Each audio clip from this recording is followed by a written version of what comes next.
Tonight on the Worldview Weekend Hour, Black Reds, how the communists penetrated, controlled, oppressed Black Americans for their own agenda. We'll hear tonight a warning from 1958 by a former high-ranking Black communist who flipped, turned against the communists, and then began to give congressional testimony and speeches and write a book warning the American people. It's really a warning for many because the same tactics used to penetrate Black communities is being used now to penetrate white communities. And just as they tried to penetrate and did penetrate Black churches, this is how again they're penetrating white churches. My friends, you're not going to hear this on probably even Fox News, but you'll hear it tonight and you'll come to understand that what's going on with Antifa, Black Lives Matter, Black Panthers, and more, well, has been decades in the making. And the goal? Guerrilla warfare, to divide America and bring chaos for the communists to exploit. Black Reds, that's our theme. The Worldview Weekend Hour begins right now.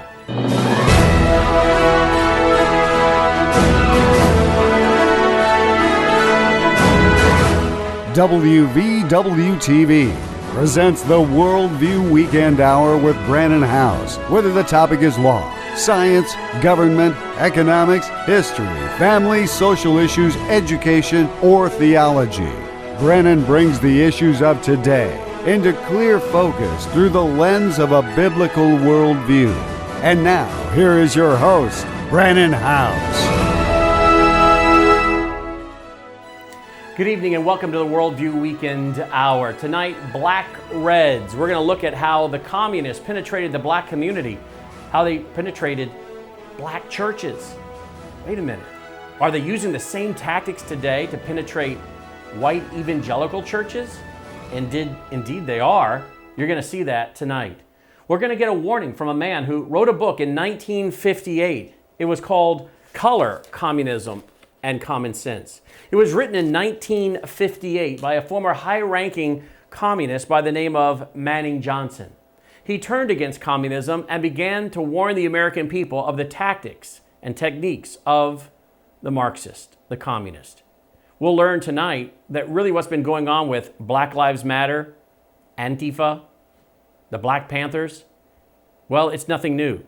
The foundation has been laid for decades, and the end-game goal was a violent overthrow of America. Did you hear what I just said?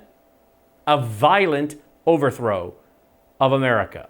Their goal? To bring chaos, to bring violence, to bring division that could be exploited to cause people to be willing to surrender and then to negotiate the new norm with the Marxist.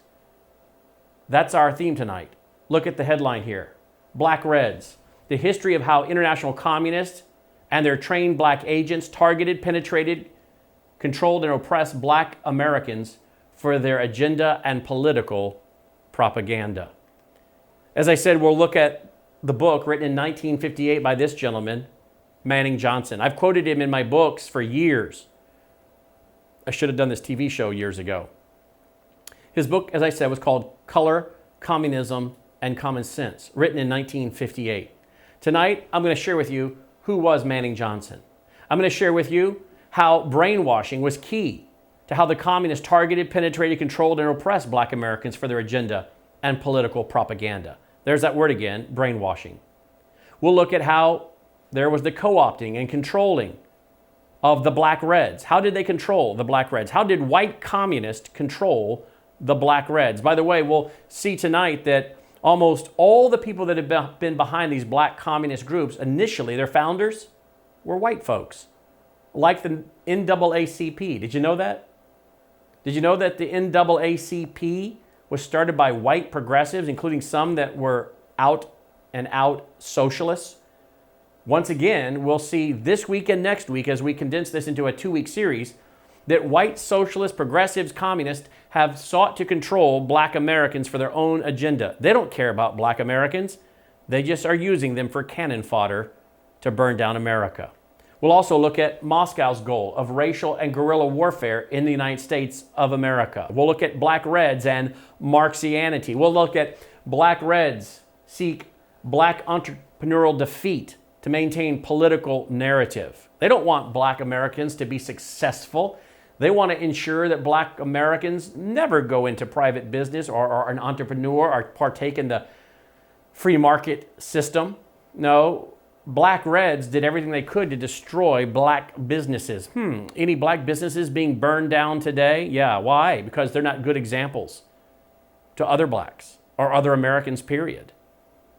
It destroys the narrative of America as a horrible, racist, awful country where you can never get ahead. So you definitely don't want that narrative destroyed by having successful, independent black business owners who get ahead. Then we'll look at black Reds and how they use the media to push their propaganda. Black Reds and how they use the media to push their propaganda. Is that going on today? We'll look at black Reds and their propaganda of victimization. And the black Reds and their communist handlers, how they're working to divide and conquer America. Well, look at this article here by black American former Congressman Allen West. This is from July 6, 2020, the shared history of the NAACP and Black Lives Matter. He says, I will congratulate the left on brilliant marketing campaign of yelling squirrel and having the entire black community chase after their narrative of choosing. The NAACP and BLM are connected by their being created by white leftists who place black faces in charge for their manipulative purposes. They keep the black community distracted and deceived. The black community needs to stop aligning itself with these progressive socialist, statist, Marxist, and communist organizations that need victims. Karl Marx, Friedrich Engels, and Saul Alinsky are not the kind of fellows the black community should follow. Well, my friends, again, did you know that this penetration of major civil rights leaders and the civil rights movement is not new? I think most Americans, conservative Americans, Christian Americans, we believe in the civil rights for all. We believe that all men are created equal and are endowed by their Creator with certain inalienable rights. We believe that. We believe that the book of Acts tells us that there is but one blood, one people, one race, the human race. Yes, there are many people groups. And if we go and study Genesis 10 and 11, the Tower of Babel, and God confusing their languages, we could learn through genetics and DNA and genes how it is that certain people have certain skin pigmentation, lighter, darker, brown, black. Others have certain shaped eyes or noses. But we learn that this is all a matter of genetics, that there's just one race, the human race.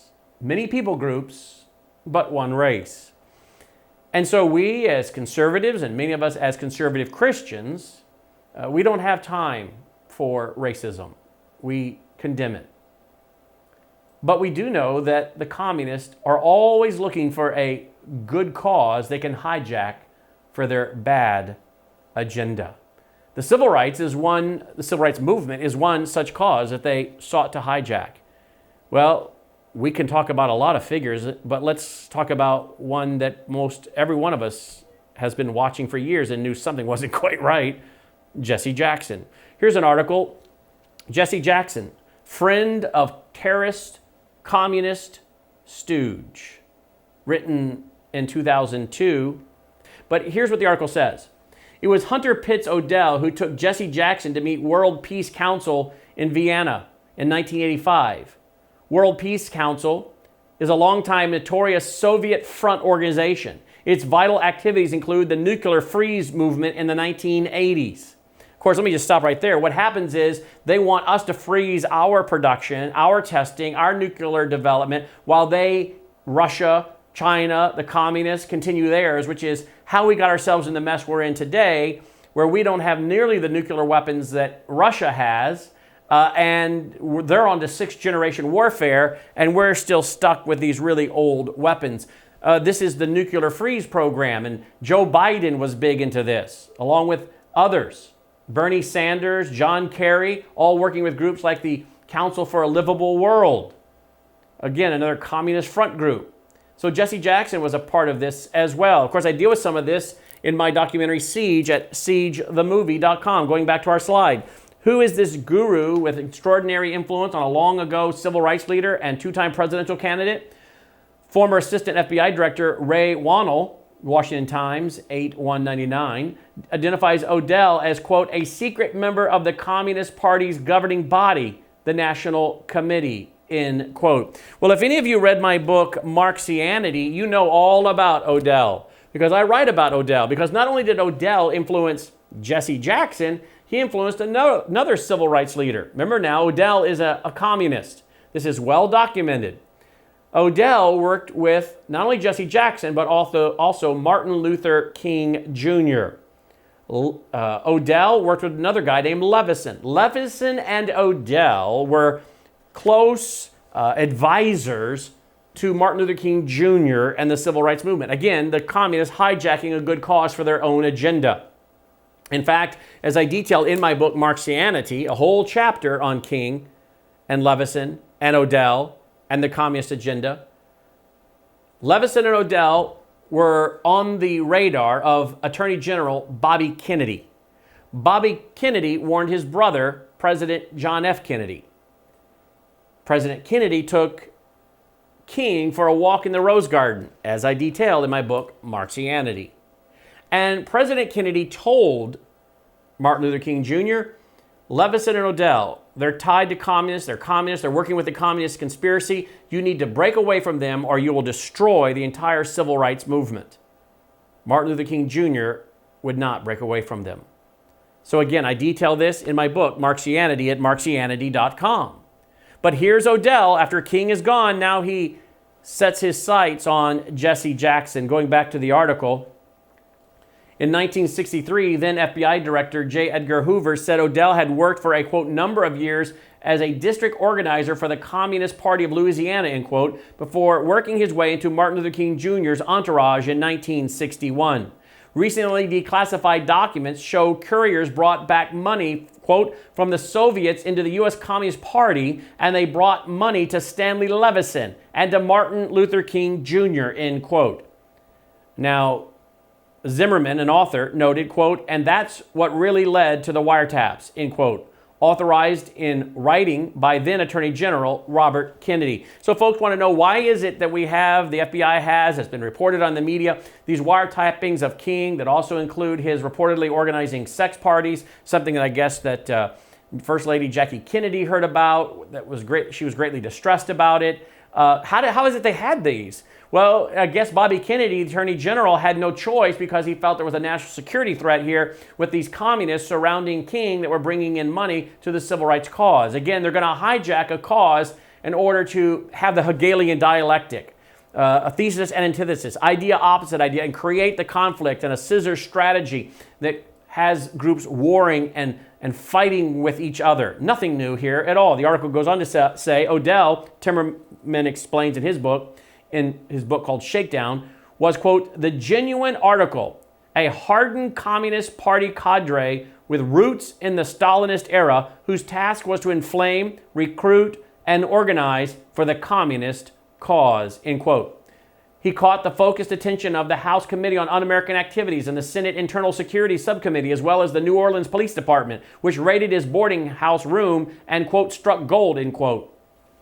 What they found was a roadmap of Communist Party plans to, quote, infiltrate local labor unions, black churches, and civil rights organizations, end quote. Herbert Romerstein, author of The Venona Secrets and an expert on communist activity in the U.S., says it was clear Odell was, quote, a party plant, end quote. Well, my friends, whether it's Martin Luther King Jr., Jesse Jackson, the socialists and progressives, white socialists and progressives helping to set up the NAACP, the goal has been for white communists to use black Americans for their own agenda. They don't give a pitcher of warm spit about the cause of black Americans. One reason we know this, as I said, is because of this book here, written by Manning Johnson, Color, Communism, and Common Sense, written in 1958. So who was Manning Johnson? Manning Johnson was born December 17, 1908, and he died July 2nd, 1959. He's a former high-ranking Communist Party member. In 1966, W. Cleon Skousen called Johnson, quote, the most important Negro communist in the United States. Manning became a vocal critic of communism in speeches, a book, and congressional testimony. In fact, here's an article by Bill Gertz, June 3rd, 2020, entitled Antifa Planned Anti-Government Insurgency for Months, Law Enforcement Officials Say. Quote, CPUSA leader Manning Johnson testified to Congress in 1953 that the goal of the front group was never the abolishment of fascism, but rather, quote, the subversion and subsequent overthrow of the United States, end quote. This was their goal, my friends.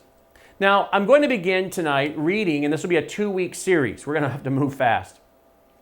For radio, I did this in 8 shows. So we're going to cram it into 2 TV shows to try to keep your attention and get this information out as fast as possible. On radio, whenever he used the word Negro, I changed it to black. For television, I'm going to stick with what's written. Please understand, I know this is a term that is not used today. It was then. It was an acceptable term. It was the term that was desired by Black Americans. I know that changes over time. But it is an historical term, and I'm going to use it for TV since it's on the screen, but there is no offense intended. Again, this book is written by a black former communist, Manning Johnson. Let's start with chapter 1, Color, Communism, and Common Sense. The title of that chapter is In the Web. He writes, being a Negro top communist, I was placed on the National Negro Commission, an important subcommittee of the National Committee of the Communist Party. On this commission, which was created on direct orders from Moscow to facilitate the subversion of the Negroes, I began to realize the full implications of how the Negro is used as a political dupe by the Kremlin hierarchy. Under the guise of unity of black and white in the struggle, several top white communists such as James S. Allen, Elizabeth Lawson, the late Robert or Bob Miner, and George Blake Charney were placed on the National Negro Commission. These white communists wielded more power than the nominal Negro heads of the commission. In a word, they are like white overseers. Every Negro member was aware of the fact that these white overseers constituted the eyes, the ears, and the voice of the Kremlin.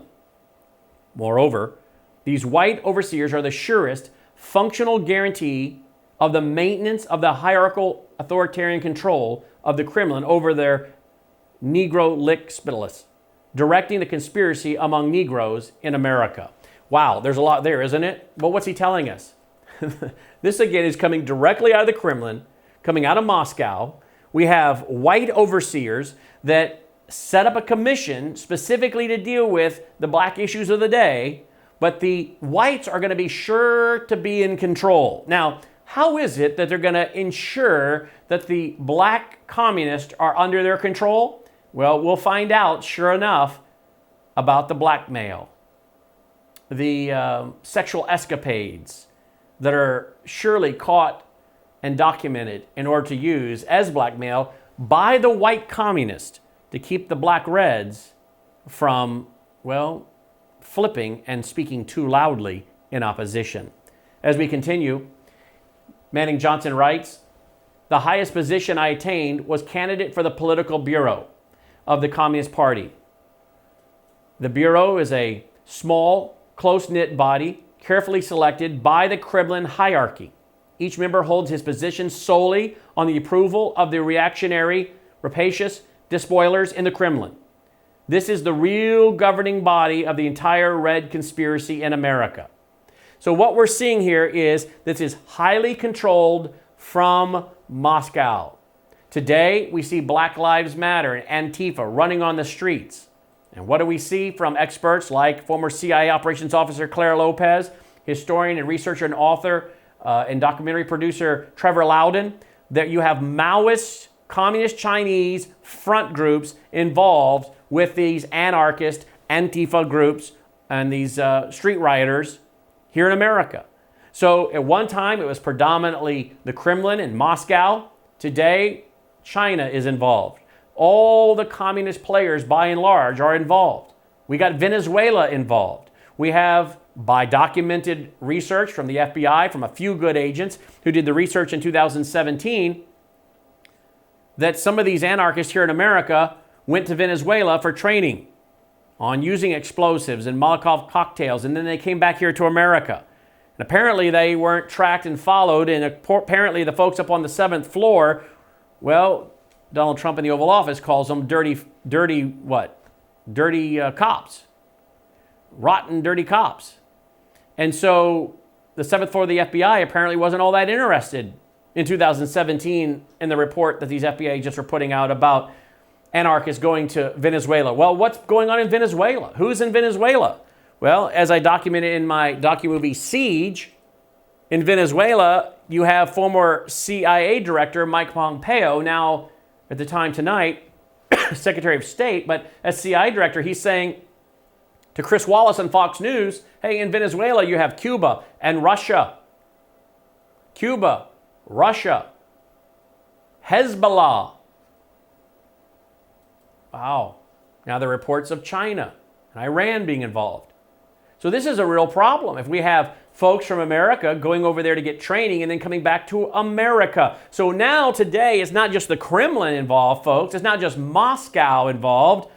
Today, it appears we have many nations, and we know that Cuba got in on the game under the Castro brothers at one time as well.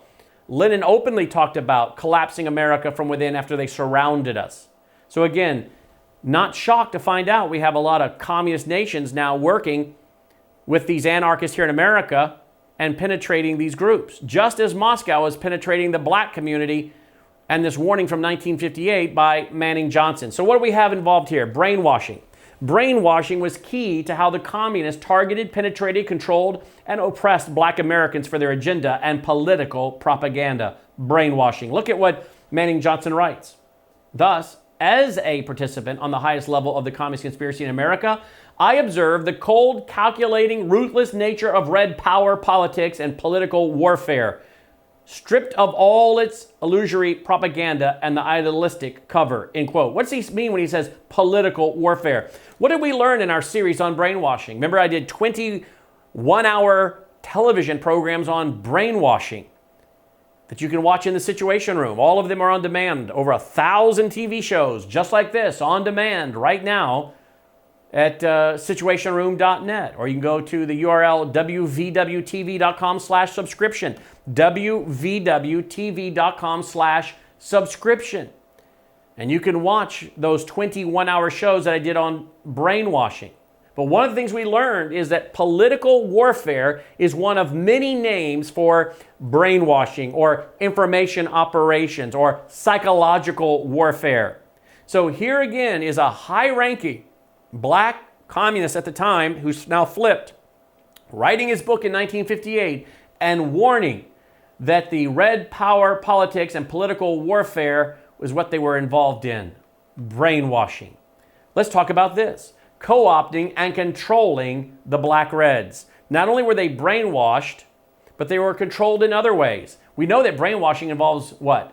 Power, control, and lies. Power, control, lies, manipulation, emotionalism over facts and reason. So that's one way they control people, is through brainwashing and manipulation and lies, right? But let's look at some other ways that there was the co-opting, controlling of the black reds. Manning Johnson writes, quote, white communist women are also used to maneuver top Negro reds into compromising positions that, if revealed, would result in public scandal or disgrace. In this way, the Reds make these Negroes permanently subject to blackmail if they ever consider leaving the Red movement. Moreover, this information is used to destroy the credibility of the defectee should he decide to fight the Red conspiracy, end quote. Let me ask you something, my friends. Do you think those tactics go on today?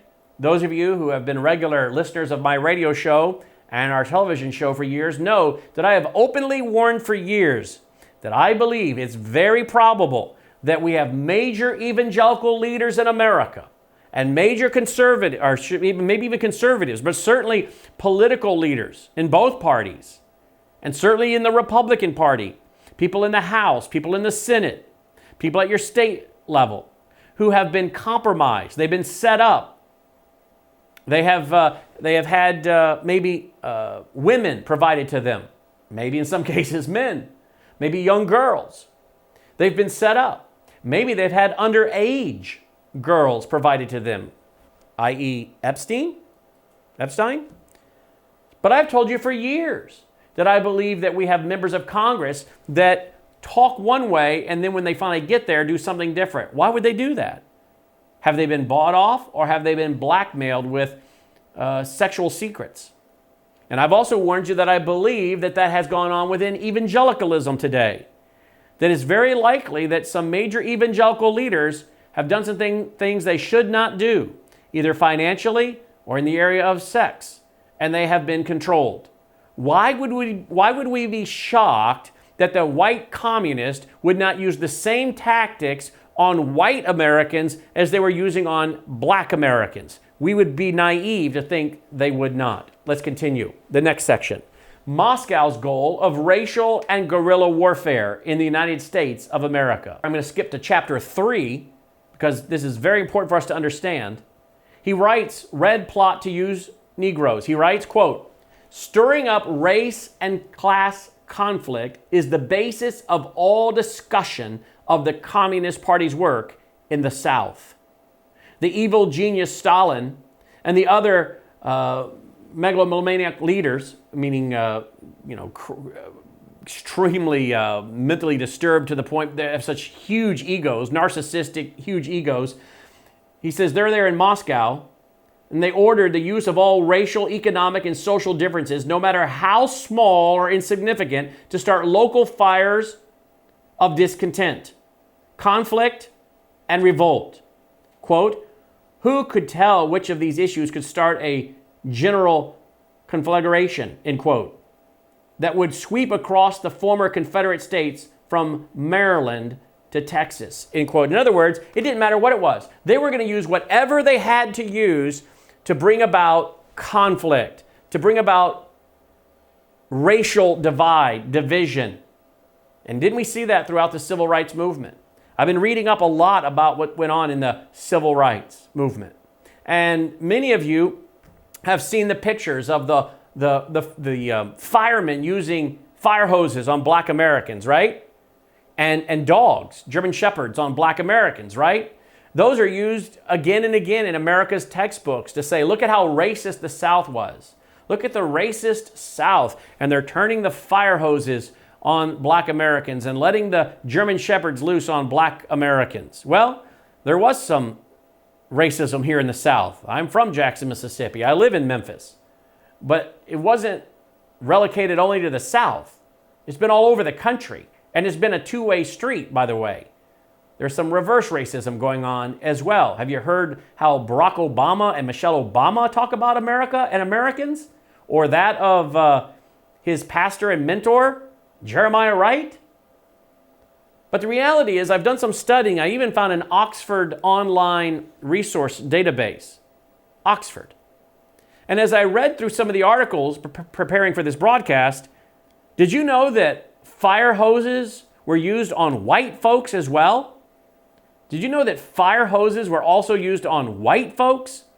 That there would become, just as we see today, businesses being interrupted, people going into businesses, refusing to leave, taking up positions in those businesses and seeking to shut them down, boycott them, disrupt them. And there would become a clash between the two groups. Some of them were white and then obviously blacks, and they would go against each other. In some cases, there were blacks and whites, part of the whole movement, coming against whites. But the point is this, in my research, I found that fire hoses were sometimes turned on both black and white Americans. In fact, in some cases, the folks coming against the black protesters, the white folks coming against the black protesters, the police department would turn the hoses on them.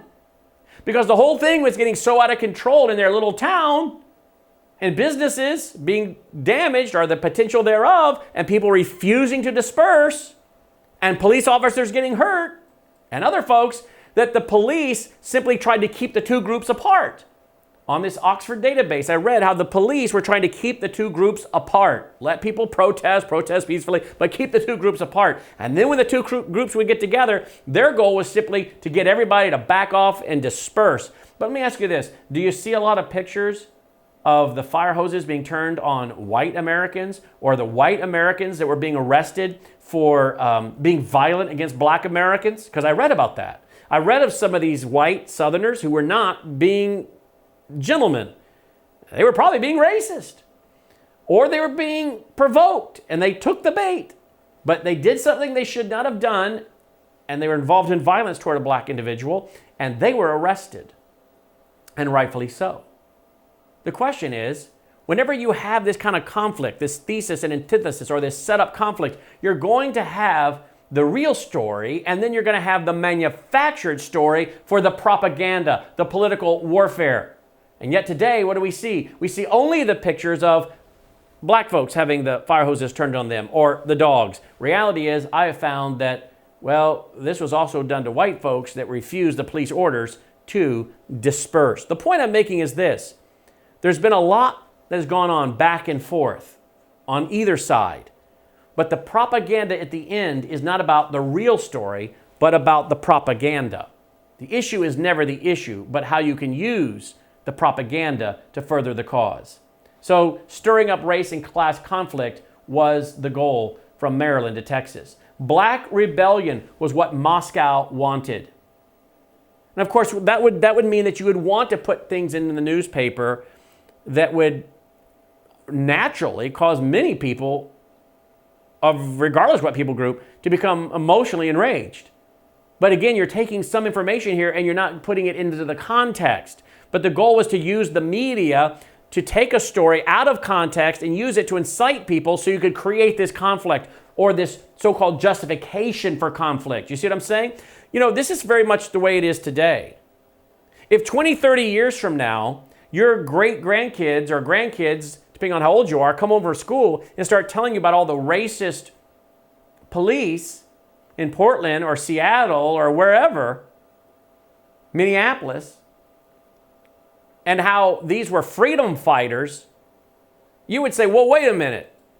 I was, very much alive then. Let me tell you the story. These people were part of Antifa. They were part of Black Lives Matter. Black Lives Matter was founded by 3 women. They were self-professed, trained Marxists. They were working with people who trained them, like Eric Mann of the Weather Underground, that bragged about their numerous bombings in America. These were not freedom fighters. These were not peaceful protesters. These were anarchists and communists and Marxists. But if your grandchild or great-grandchild came home from school 20 or 30 years from now, began to tell someone that was alive now, today, look at these pictures and look how horrible America was, a racist nation, you'd say, well, wait a minute, we got to put this back into the context. Maybe 20 years from now, your kids, grandkids, or great-grandkids will be told about what a great Christian man and great American Barack Obama is or was. Well, that's happening now. But 20, 30 years from now, time will have passed, just like it did with Martin Luther King Jr. At the time of his death, his disapproval ratings in America, as I document in my book, Marxianity, his disapproval ratings in America were around 68%. Disapproval. Why? Because Americans knew what he was calling for. He was talking about who owns the oil, who owns the water. He was talking about socialism, democratic socialism. He was talking about redoing our free market capitalist system in America. These are in speeches. I have documented them. Some of them are on video and audio. And so Americans knew what King was calling for, in some regards, was true and proper in the area of civil rights. But some of the ways he was going about it and how he was using the civil rights movement, as he was surrounded by people by Leveson and Odell, communist, as even Bobby Kennedy and President John F. Kennedy knew, Americans that knew what was going on knew that, hey, his civil rights cause, we could agree with parts of that. But some of the things he wants to do with reorganizing America's free market system and nationalizing things, and some of the people around him, we can't have that. So his disapproval rating was rather high. Now today, his approval rating is high. Why is that? Because there's very few people that will tell you the truth, the whole truth about Martin Luther King Jr. I did in a whole chapter in my book, Marxianity, because I'm interested in truth and history, and it's documentable. Well, the thing will be true with Obama 20, 30 years from now, unless someone who is alive today speaks up and says, whoa, whoa, whoa, whoa, let me tell you all about Barack Hussein Obama. Well, this is what's going on today with Black Lives Matter and Antifa. Years from now, these folks could be made out to be great Americans and heroes who were simply misunderstood or were fighting oppression and systemic racism. And you'd have to say, wait a minute, let me tell you the truth. Well, that kind of same thing was going on in the civil rights era. There was a lot of conflict and fighting, and a lot of this was organized by Moscow to create an image that could then be exploited for television and picture and put into the media to get people's emotion going up and justify them getting involved and being involved in rebellion and lawlessness and their desire for class warfare and guerrilla warfare on the street. So he writes, Manning Johnson, former top-ranking Black communist, Black rebellion was what Moscow wanted. Bloody racial conflict would split America. During the confusion, demoralization and panic would set in. Notice he says demoralization. This is exactly what former KGB officer Yuri Bezmenov warned about in 1984, as I detail extensively in my documentary, Siege. He warned of demoralize, destabilize, chaos, and the new norm. Demoralize, destabilize, chaos, and the new norm. So this is Moscow. Moscow wanted that, according to Yuri Bezmenov. Moscow is overseeing this, according to former high-ranking Black communist Manning Johnson, and says there during the confusion, demoralization and panic would set in. And then what do you end up with? The new norm. Now you end up with the negotiation. Hey, we're tired of our cities and towns being looted and the rioting and the burning. Our police are walking off. They're scared to do the job. They're quitting. We're being overrun. Last night, my friends, it looks as though another Trump supporter was shot. I've watched the video over and over today, slowing it down and watching it over and over, trying to see if he did anything to provoke it. And I cannot see anything that he did from the videos I've watched to provoke that. It looks as though a man who was known as a patriot and part of some kind of patriot organization, I guess, was flat out shot in the chest. Apparently simply for being, I guess, a Trump supporter? More details are yet to come out. But would this surprise you? We see people with MAGA hats having the tar and the stuffing beat out of them. I show it in my documentary Siege, which, by the way, came out in December of 2019. And I told you in my documentary Sabotage, which came out in 2018, that Antifa and Black Lives Matter would turn more violent and end up showing up at people's homes and specifically targeting conservatives. I warned about that in this documentary in 2018.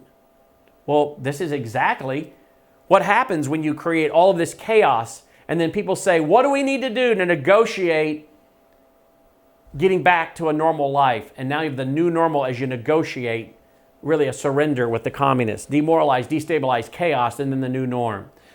Manning Johnson writes in his book, Color, Communism, and Common Sense, this plot to use the Negroes as the spearhead or as expendables was concocted by Stalin in 1928.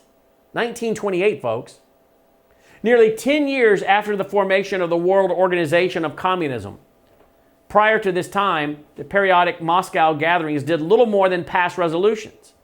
Any credit for the change belongs in the main to a handful of Negro lickspitless like James W. Ford, Harry Haywood, Otto Hall, Lovett Ford Whiteman, and Otto Hoosewood, to mention a few. Well, folks, look, Stalin had this idea in 1928 of penetrating the Black community in America to foment chaos and division. But apparently nothing was being done about this. They were just passing resolutions. And then finally a group of Black communists stood up and said, hey, let's stop talking about it. Let's actually do it. And they willingly went to Moscow to be trained in the Lenin School on how to come back to America and to organize and to be Black Reds that penetrate the Black community.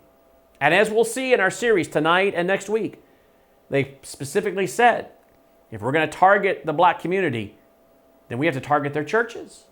For in the Black community, life revolves around their church.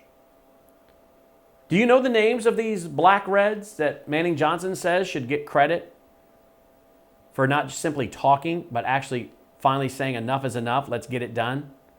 Well, let me tell you a little about them. Here's one of them. Lovett Huey Fort Whiteman. Here he is speaking at the American Negro Labor Congress in 1925. Time magazine in 1925 called him, quote, the reddest of the blacks, end quote. The reddest of the blacks. A real red communist. Well, again, you don't have to take my word for it. Here is the website of the Communist Party USA. In my research, I went there to the Communist Party USA. And sure enough, remembering James W. Ford, article from February 12, 2016. Here's one of the other people that was mentioned by Manning Johnson as being one of these black reds. Right there, there's the URL at the bottom of the page. Right there on the Communist Party USA website, they say James W. Ford, who ran for vice president of the Communist Party ticket in 1932, 36, and 40, was the first African American to run for a presidential ticket in the U.S. history. Ford served in the military during World War I. After the war, he was an active trade unionist in the American Postal Workers Union. In 1925, he became active in the American Negro Labor Congress, a mass organization of black workers founded and led by the party. And when they say the party, they mean the Communist Party. The following year, Ford officially joined the Communist Party. Ford quickly became a respected leader in the Communist Party, and in 1928, he was sent to the Soviet Union, to the Fourth World Congress of the Red International of Labor Unions. Well, my friends, you say that this is all conspiracy. Even the Communist Party USA is documenting what I'm telling you. These black reds went to Moscow, to the former USSR, then the USSR, for training. They went to the Soviet Union. The article continues. Also in 1928, Ford attended the 6th World Congress of the Communist International, where he served on the Negro Commission, Comintern's Negro Commission, and the Second Congress of the League Against Imperialism. And of course, by imperialism, they mean America, or any free market system. In 1930, he continues writing, Ford helped organize the Comintern sponsored First International Conference of Negro Workers. In 1932, Ford returned to the U.S., where he was elected vice president of the League of Struggle for Negro Rights and to the political bureau of the Communist Party USA. In 1933, Ford was put in charge of the party work in Harlem. Again, in 1935, Ford was sent to the 7th World Congress of the Communist International. And then as fascism was on the rise, he went to Spain to support the Republican forces in the Spanish Civil War. During the 1930s, Ford was instrumental in founding the National Negro Congress. Here's a picture of James W. Ford running as vice president on the Communist Party ticket in 1940. Remember, he ran in 32, 36, and 40, but this poster is from 1940. This is one of the black reds Manning Johnson says is responsible for the mess that we're seeing today. But they were trained in the former Soviet Union, then the Soviet Union. Nothing's new under the sun, is it? Are you learning a lot tonight? Do you appreciate the research that goes into bringing you these shows so you can understand that this isn't just all happening in a vacuum? This is decades and decades of work. In fact, it's almost 100 years in the making. Remember, Stalin wanted to bring this about in 1928. We're almost 100 years that they've been working on this, folks. Well, here's another one of the men mentioned by Manning Johnson. There's one of the original Black Reds, Harry Haywood. Here's a book you can buy of his on Amazon, Black Bolshevik, autobiography of an Afro-American communist. Pretty clear, huh? Manning went on to say, meaning these Black Reds, they were the ones who again and again begged their masters in Moscow to force the white leaders of the Communist Party in the United States to organize and use the Negroes. They were the ones who got in on the ground floor of the conspiracy. They are the ones that history may well record as the political Uncle Toms who plotted with a diabolical alien power the moral decay, physical slavery and spiritual death of their own race. He goes on to write, Manning Johnson, most of them were given professional revolutionary training in the United States and Russia under direct orders from Stalin. As a result, Negro Reds began looking to Moscow. Stalin became the great and just father who could be relied upon to settle the many differences between white and Negro communists. Let's look at Black Reds and Marxianity. Black Reds and Marxianity. As you know, that term Marxianity is one I came up with sitting at my desk, thinking about Marxism and Christianity merging. As you have guys like Matt Chandler and David Platt pushing white privilege. White supremacy is another word for it. So when these guys say white privilege, what they're really saying is white supremacy. It's just a more cleaned up word. And when they say white privilege and white supremacy, what they mean is the free market system, traditional values, family values. That if you believe in traditional values, family values, the free market system, you have white privilege.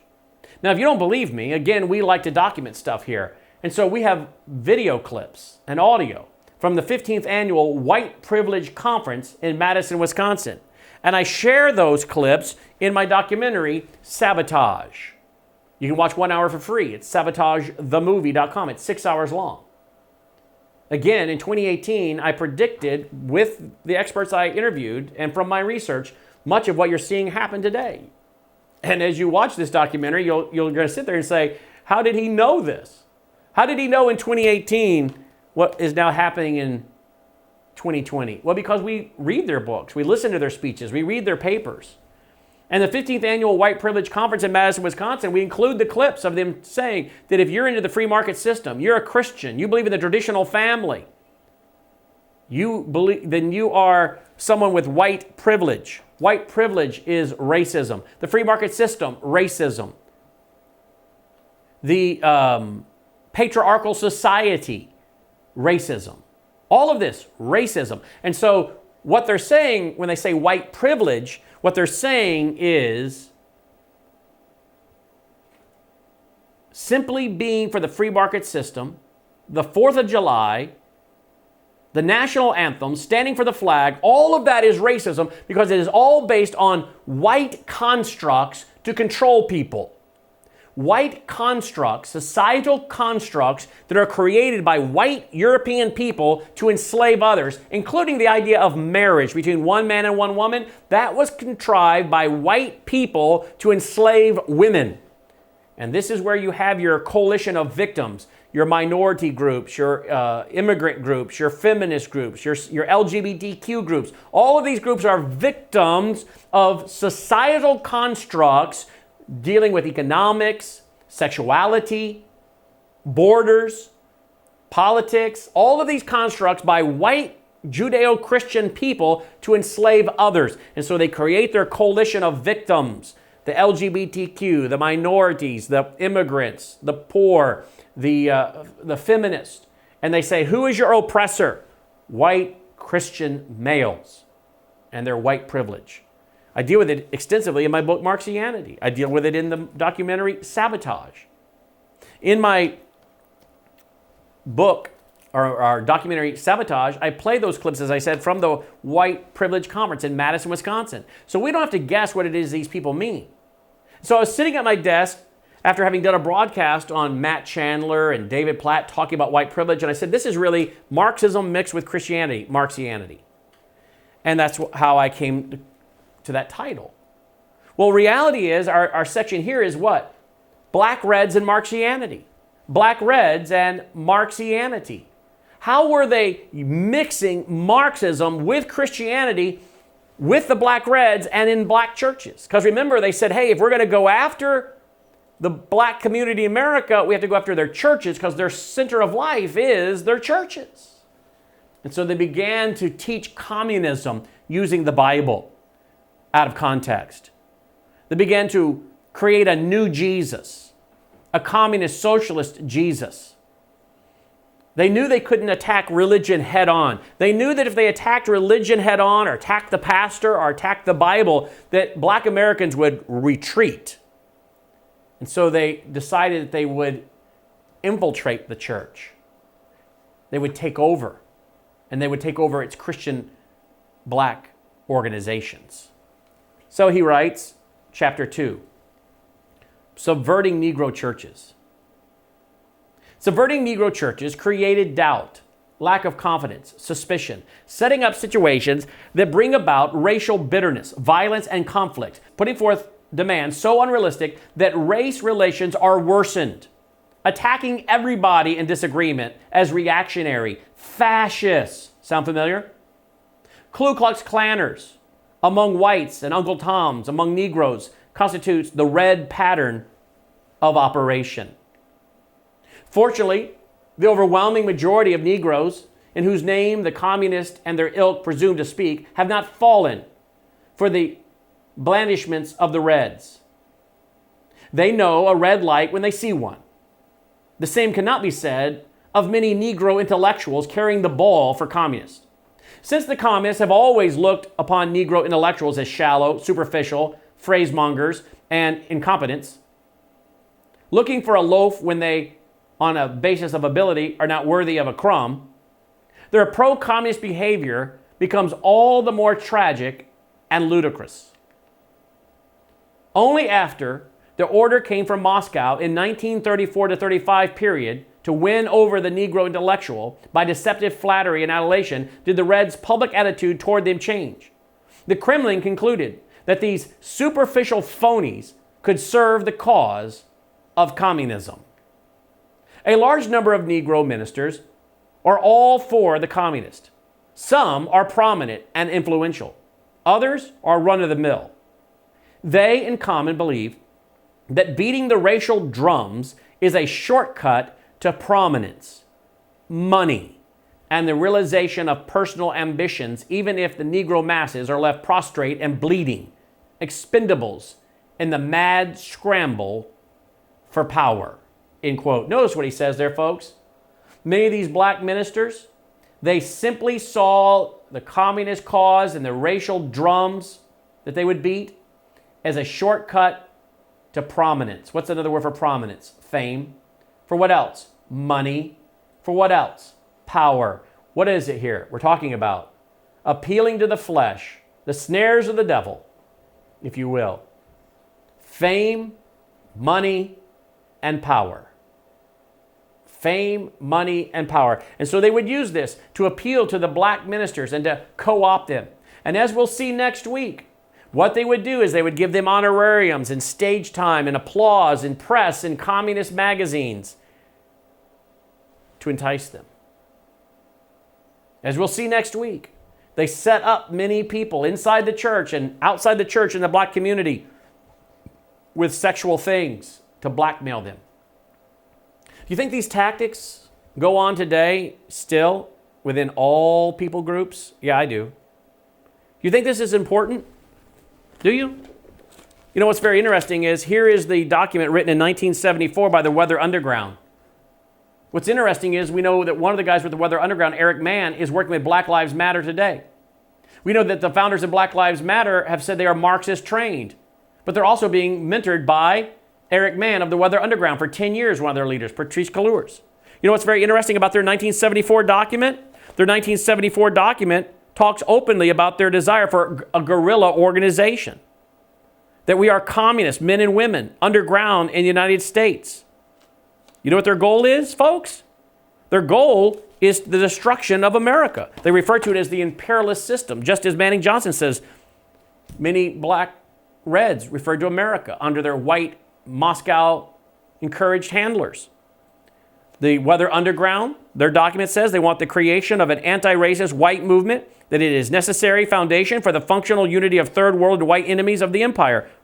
And of course, the empire is that of America. The document by the Weather Underground goes on to talk about the Black Panthers and shows a picture of the Black Panthers in Chicago in 1969. Why is this important?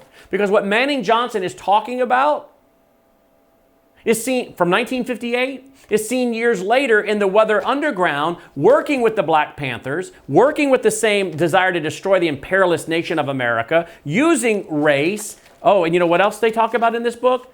Siding up with the Palestinians, the Islamists. You know what else they talk about? They talk about the Chinese Revolution and China and how great China is. You know what else they talk about? They talk about the need to destroy the family. Quote, the modern male nuclear family, when we tear away the veil of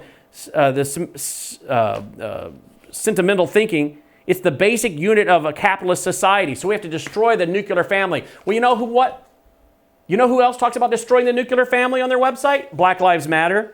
I mean, the reality is, when we take what Manning Johnson was warning about, a high-ranking black communist who flipped to warn Americans, what he was talking about in his book, Color, Communism, and Common Sense in 1958, we read the Weather Underground, we see the same thing over and over. Black Panthers, racism. We see the red-green axis of the Marxists and the Islamists. Nothing is new.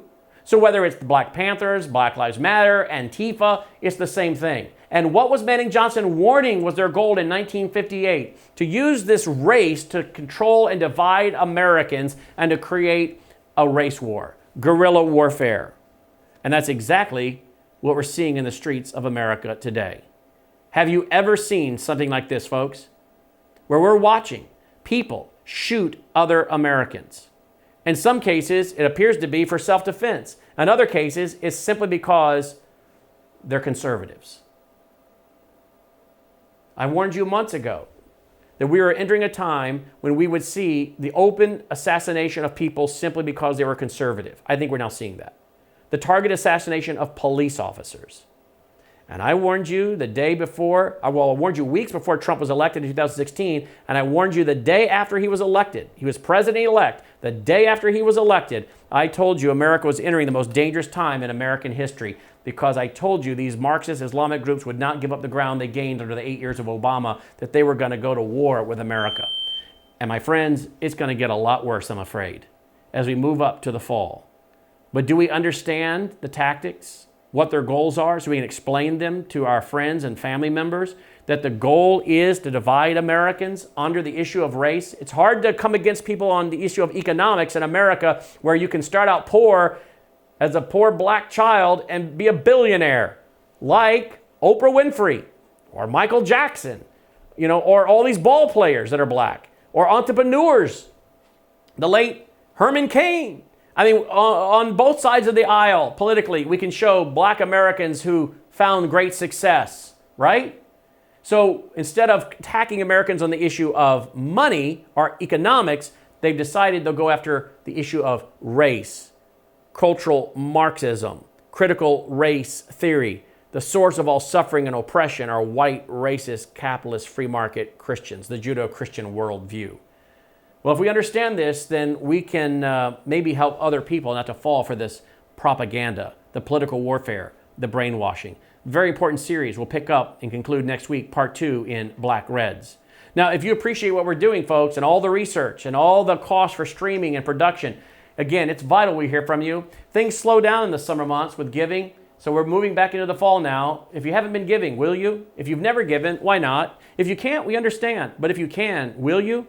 It's so vital we hear from you. Don't you think what we're doing is important? Is it not important enough to support us financially in one of two ways? By making a tax-deductible contribution at wvwfoundation.com, wvwfoundation.com. You can also use our mailing address and send a check there, or use our phone number and give over the phone.